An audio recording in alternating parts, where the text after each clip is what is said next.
Kolkata TV ডিজিটালে ভাষ্যতে রয়েছে আপনাদের সঙ্গে। বিহারের মুখ্যমন্ত্রী নীতিশ কুমার তিনি তো বারবার বিতর্কে জড়িয়ে পড়েন। গত 17ই ডিসেম্বর থেকে বিহারের মুখ্যমন্ত্রী নীতিশ কুমারকে নিয়ে একটা বিতর্ক ইতিমধ্যেই রাজনীতির অন্দরে বারবার ঘুরছে। কি সেই বিতর্ক? হিজাব বিতর্ক।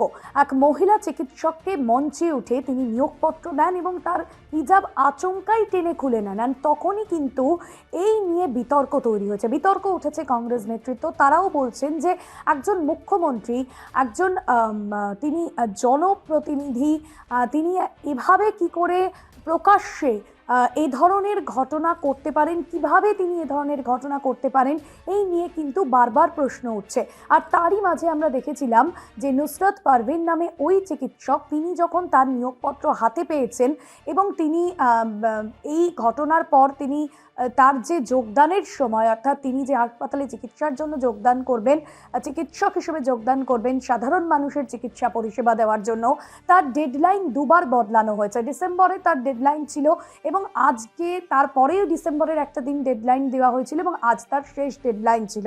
আজকে তিনি জয়েন করেছেন। তবে একটা বিতর্ক বারবার বাসা বাঁধছে, যেখানে তার ডেডলাইন আপনাদের জানিয়ে রাখবো যে ডিসেম্বরের 20 তারিখ তাকে প্রথম দেওয়া হয়েছিল চাকরির জন্য, জয়েন করবার জন্য এই ঘটনার পর, এবং তারপর তার ডেটটা এক্সটেন্ড হয়, ডিসেম্বরের 31 তারিখ করা হয় এবং ফাইনালি আজকে জানুয়ারির 7 তারিখ তার লাস্ট ডেডলাইন ছিল।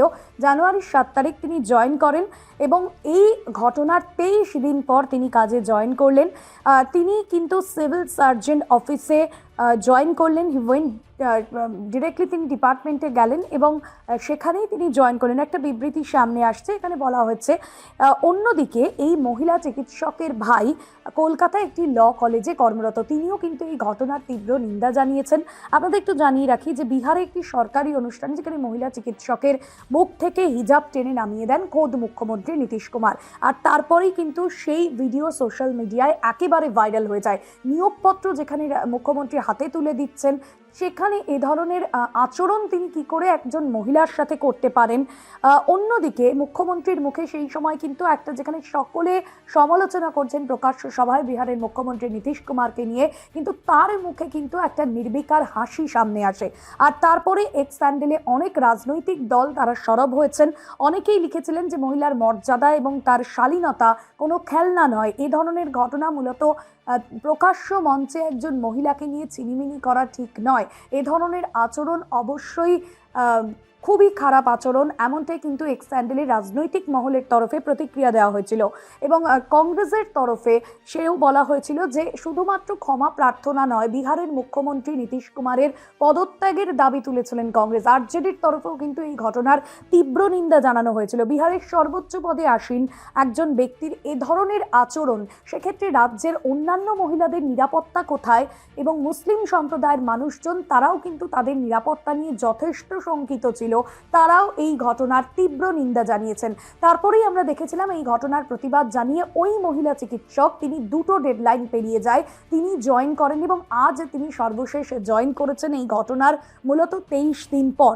এবং যে প্রশ্নটা বারবার উঠছে যে এই ধরনের আচরণে বিহারের মতন রাজ্যে নারী নিরাপত্তা যেরকম প্রশ্ন উঠছে, তিনি যেভাবে একজন মহিলার শালীনতা হরণ করেছেন প্রকাশ্য মঞ্চে, সেই নিয়েও কিন্তু ইতিমধ্যে প্রশ্ন ওঠা শুরু হয়েছে। তবে সমস্ত বিতর্কের অবসান ঘটিয়ে ইতিমধ্যেই ওই মহিলা চিকিৎসক তিনি জয়েন করেছেন তার নিজের কাজে।